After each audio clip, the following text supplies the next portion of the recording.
Welcome to graphic tutorial YouTube channel.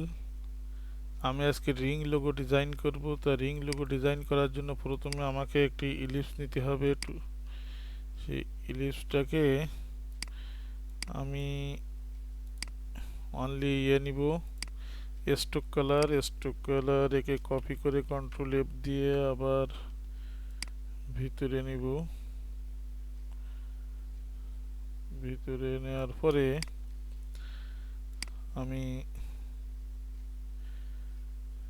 এইটাকে control F দিয়ে copy করে আমি আরেকটু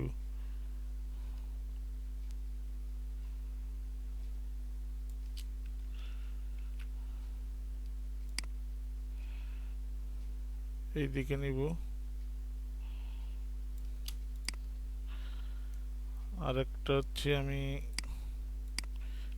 কপি করে পেস্ট করে আরেকটা এইদিকে নিব।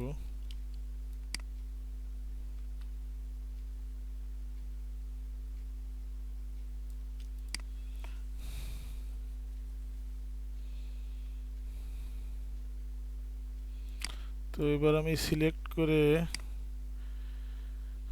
আমার শেপ বিল্ডার টুল দিয়ে আমি দেখব এটা ঠিক কাজ করে কিনা। কাজ করে। তা আমি প্রথমে এখানে আরেকটু কাজ করব, সেটা আমি দুইটা লাইন নিব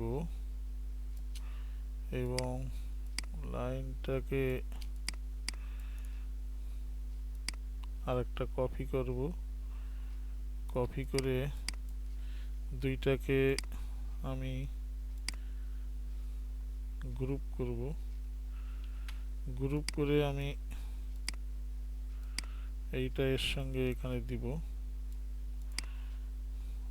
দিয়ে এটা মোটামুটি আমি সেন্টার দেখে নিব, কারণ আমি যখন ওইটার সাথে গোটা যেহেতু গ্রুপ করা নাই সেন্টার করতে যাই তাহলে সব উল্টে পাল্টে যাবে।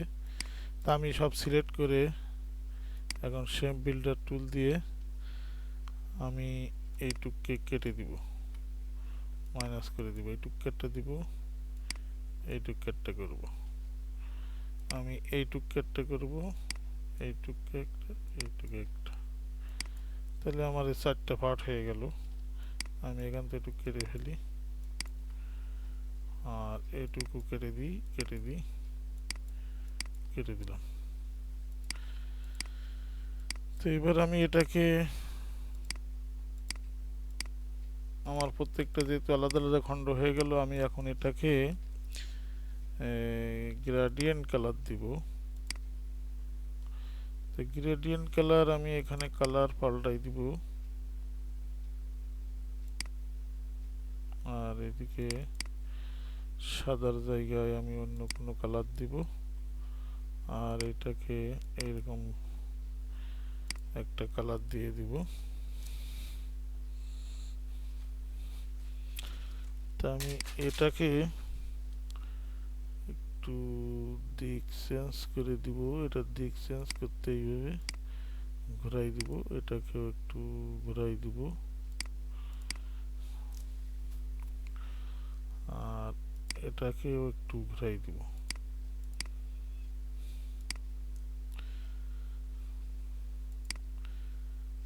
মোটামুটি আমি খুব কম সময়ের মধ্যে একটা রিং লোগো বানিয়ে ফেললাম। তো এরকম বিভিন্নভাবে আপনারা এটাকে যদি আমি এদিকেও রাখি তাহলে অসুবিধা নাই, আবার ঘুরাই দিলেও অসুবিধা নেই। এরকম ভাবে আমরা ঘুরাই দিতে পারি। দিয়ে আর অন্যভাবে আমরা গ্রেডিয়েন্ট কালার না দিয়ে অন্য কালারও দিতে পারি। আমি গ্রেডিয়েন্ট ছাড়া একটু অন্য কালার দিয়ে দেখি। আর এটাকে আমি গ্রুপ করে রাখি, গ্রুপ করে আমি এদিকে সরাই রাখি। আর এটাকে আমি এখন গ্রেডিয়েন্ট কালার না দিয়ে সিম্পল কালার দিব। তো সিম্পল কালার আমি যদি যেমন স্ট্রোক এখান থেকে নাই করে দিলাম আর স্ট্রোক একটু থাকলে থাকতে পারে, না হলে আমি এটাকে যদি এখন অন্য যে কোনো কালার দেই, আমি যদি সেই কালারটাই দেই, তো প্রথমে এইটাকে আরও একটু এখান থেকে একটু গাঢ় কালার দিতে হবে। এটাকে একই কালার দেই, তাহলে ওইটা যে পার্থক্যটা বোঝা যাবে। আর এটাকে একটু হালকা কালার দিব, তাহলে তিনটা তিন রকম হয়ে গেল। এবং বেশি হালকা হয়ে গেল, আমি আর একটু গাঢ় কালার দেওয়ার চেষ্টা করি। তো এইভাবে আমরা বিভিন্ন কালার দিতে পারি। অথবা আমি যদি এই তিনটাকে এক করে নিই, আমি পাথ ফাইন্ডার দিয়ে যদি এক করে দিলাম এবং এক করে দিয়ে এখান থেকে একটু গাঢ় কালার দিই, তাহলে আর এক রকম একটা ডিজাইন হয়ে গেল। এবং এটা একটা ডিজাইন। এবং এই ডিজাইনের মধ্যে আমি যদি এখন ভিতরে কোনো ছবিকে রাখতে চাই, তাহলে আমাকে যে কাজটা করতে হবে, এখানে আগে এটা নিতে হবে, এরপরে আমাকে একটা ছবি নিতে হবে। সেটা আমি একটা ইমেজ নিয়ে নিই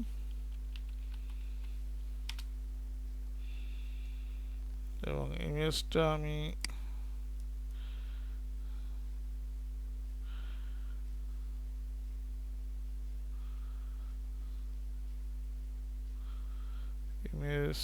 আমি একটা আমার পছন্দ মতো ইমেজ নিব।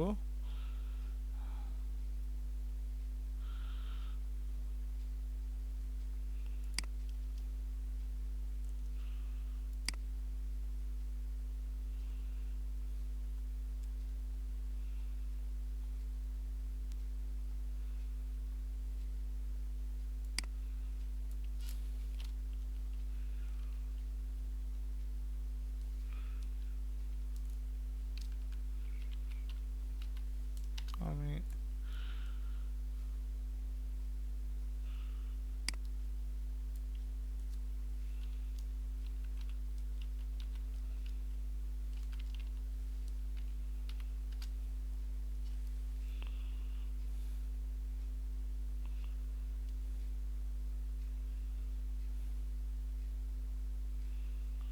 আমি এখান থেকে যদি এই ছবিটাই নেই, এই ছবিটাই নিলাম এবং এখানে পেস্ট করলাম, পেস্ট করে এটাকে একটু ছোট করলাম, ছোট করে ঠিক আমি এখানে রাখলাম। আর এটাকে আমি সেন্ড টু ব্যাকে দিয়ে দিলাম। এবার ওইটাকে আর এটাকে এ করে ক্লিপিং মার্কস করি, তাহলে ছবিটা এখানে দেখা যাবে।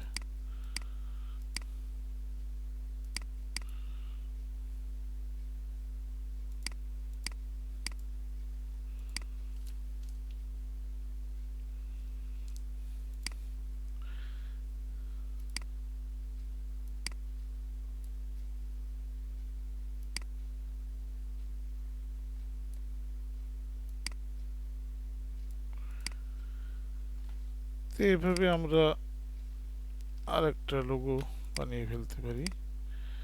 আবার আমার এটা যেটা আলাদা ছিল, আমি সেই আলাদাটাও এখানে রাখতে পারি।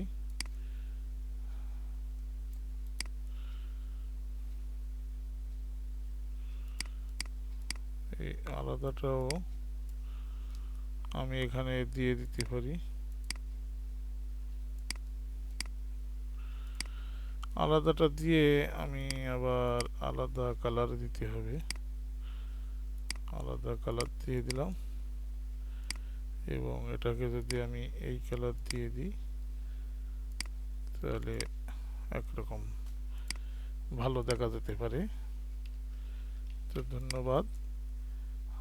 আমার চ্যানেলটি যারা সাবস্ক্রাইব করেননি, তারা সাবস্ক্রাইব করবেন এবং পাশে থাকা বেল বাটনটি বাজিয়ে দিবেন।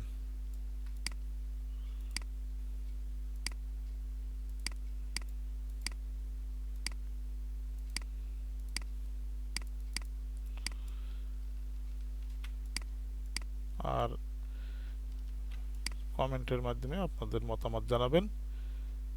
ধন্যবাদ।